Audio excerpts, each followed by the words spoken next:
مصليا أما بعد أعوذ بالله من الشيطان الرجيم بسم الله الرحمن الرحيم يا أيها الذين آمنوا لما تقولون ما لا تفعلون كبر مقتا عند الله أن تقولون ما لا تفعلون. مصلیان اکرام، بزرگوں، نوجوانوں، یہ سورہ صف آیت نمبر 2 اور 3 تلاوت کی گئی ہے. ان آیت کریمہ کے اندر اللہ تبارک و تعالی نے مومنوں کو خطاب کیا ہے اور اس بات کی طرف ترغیب دلائی ہے کہ جو تم اپنے زبان سے نکالتے ہو، یعنی دوسروں کو کہتے ہو، چاہے کسی بھی معاملے میں ہو، نیک کام کی طرف ترغیب دلانے کے معاملے میں ہو، صدقہ و خیرات کے معاملے میں ہو، یا کوئی بھی بات، انسان کو نیک کام کی طرف ترغیب دلاتے ہو لیکن خود کرتے نہیں ہو. یعنی تم تو بولتے ہو لیکن خود کرتے نہیں ہو. بولنے کے بعد یا بولنے سے پہلے کر کے دکھانا پڑے گا، بعد میں بولنا پڑے گا. پہلے کرنا ہے خود، بعد میں جا کر بولنا ہے. مثال کے طور پر میں کسی کو نماز پڑھنے کے لیے کہہ رہا ہوں، بھائی نماز پڑھو نماز پڑھو. میں خود نماز نہیں پڑھتا، میں بولتا ہوں بھائی وڈی نہ کھاؤ، وڈی کھانا ایسا ہے ویسا ہے، گناہ ہے، یہ ہے وہ ہے، بولتے ہیں، لیکن خود وڈی کھاتا ہوں. دوسروں کو بولتا ہوں کہ بھائی دوسروں کو تکلیف دیے جانی، دوسروں کو تکلیف نہیں دینا چاہیے، اور خود دوسروں کو تکلیف دیتا ہوں.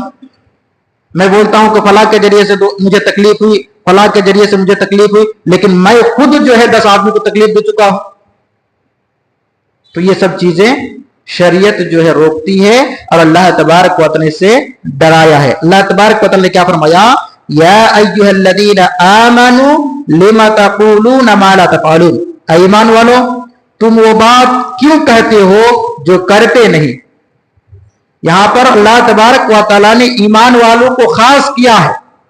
اے ایمان والو، تم وہ بات کیوں کہتے ہو جو کرتے نہیں ہو. تو یہاں پر عام انسان نہیں ہے، بلکہ خاص کر کے جو ایمان والے ہیں، جو مسلمان ہیں، جو اپنے آپ کو مسلمان ہونے کا دعویٰ کرتا ہے کہ میں مسلمان ہوں، اللہ تبارک و تعالی اس کو خاص کر کے تاکید حکم دیا ہے کہ تم وہ بات کیوں کہتے ہو جو کرتے نہیں ہو.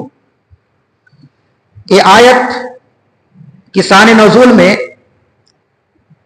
مفسرین اکرام نے ایک روایت نقل کی ہے کہ اللہ کے رسول صلی اللہ علیہ وسلم کے پاس کچھ صحابہ اکرام بیٹھے ہوئے تھے اور اللہ کے نبی صلی اللہ علیہ وسلم سے پوچھ رہے تھے، اے اللہ کے نبی صلی اللہ علیہ وسلم، احب الاعمال عند اللہ یا احب الاعمال الی اللہ، اللہ تبارک و تعالیٰ کے نزدیک سب سے زیادہ پسندیدہ اعمال کون سا ہے؟ اللہ کے نبی صلی اللہ علیہ وسلم بیٹھے ہوئے تھے وہیں پر. اسی وقت جو ہے اللہ تبارک و تعالیٰ کی طرف سے وحی ہوتی ہے اور یہ آیت نازل ہوتی ہے.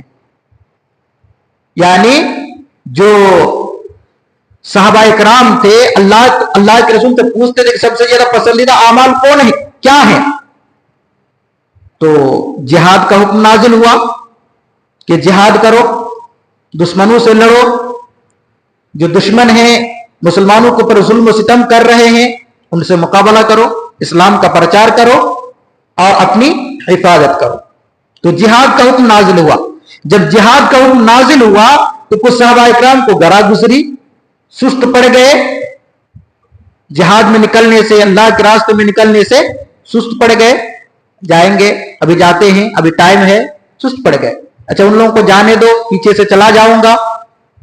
جب یہ آیت نازل ہوئی اور کہا کہ ایمان والو، تم وہ بات کیوں کہتے ہو جو کرتے نہیں ہو، اس کے بعد یہیں تک بس نہیں کیا بلکہ اس کی وعید بیان فرمائی. کہا کبر مقتا عند اللہ ان تقولوا ما لا تفعلون. جو